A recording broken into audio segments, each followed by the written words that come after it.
Everyone, welcome to mathematics with Purnima. तर आजच्या व्हिडिओमध्ये आपण मॅथमॅटिकल सिम्बॉल शिकणार आहोत की जे मोस्ट कॉमनली यूज केले जातात आणि ते आपल्याला माहीत असायलाच पाहिजे। तर फर्स्ट पहा, फॉर ऑल।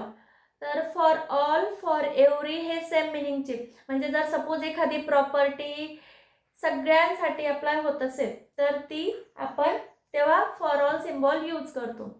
सेकंड आहे देअर एक्झिस्ट। तर there exist, there is, for some, जेव्हा एखाद्या एलिमेंटसाठी जेव्हा प्रॉपर्टी अप्लाय करत असतो तेव्हा जनरली हा सिम्बॉल यूज करतो। थर्ड सिम्बॉल आहे बिलॉंग्स टू। तर बिलॉंग्स टू म्हणजे जसं की एखादा एलिमेंट हा एखाद्या सेटमध्ये बिलॉंग करतो, जसं की मी महाराष्ट्रीयन आहे तर मी महाराष्ट्रात बिलॉंग करते, तर त्याला जर मी मॅथमॅटिकली कन्व्हर्ट केलं तर मी कसं म्हणेल, पौर्णिमा बिलॉंग्स टू महाराष्ट्र, फक्त सिम्बॉल टाकलं की झालं। तर थर्ड बिलॉंग्स टू।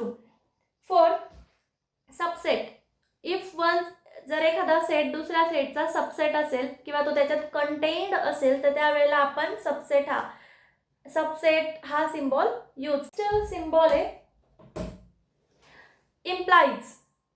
तर जेव्हा दोन स्टेटमेंट प्रेझेंट असतात, P statement and Q statement, आणि जर पी इम्प्लाइज क्यूचा अर्थ काय होतो की पी स्टेटमेंट प्रेझेंट असल्यानंतर ते इम्प्लाय करतं क्यू स्टेटमेंटला, तेव्हा आपण जनरली यूज करतो हा सिम्बॉल इम्प्लाइज।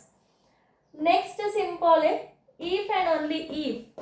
तर इफ अँड ओनली इफ म्हणजे बोथ इम्प्लिकेशन्स। हे वरचं जे आहे ते सिंगल इम्प्लिकेशन आहे आणि हे जे आहे ते डबल इम्प्लिकेशन, म्हणजे बोथ साईडने। म्हणजे जर सपोज पी स्टेटमेंट ट्रू आहे then Q statement is also true, आणि जर क्यू स्टेटमेंट ट्रू आहे तर P statement is also true, means both implications. तसं पाचव्यामध्ये काय होतं, if P is true then Q is also true.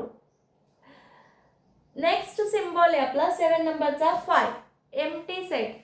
तर एम्प्टी सेट म्हणजे काय असतो की असा सेट की ज्याच्यात एकही एलिमेंट नसतो, that is our empty set.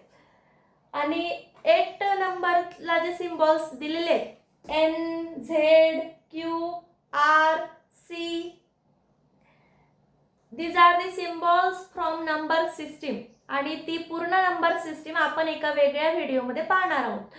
तर तुम्ही नोटबुक पेन घेऊन हे सगळे सिम्बॉल्स एका ठिकाणी लिहून घेऊ शकतात, जेणेकरून तुम्हाला जेव्हा कुठेतरी यूज करायचा असेल तेव्हा पटकन कुठला यूज केलेला आहे त्याचा मिनिंग काय होतो ते पटकन रिकॉल करायला सोपं जाईल।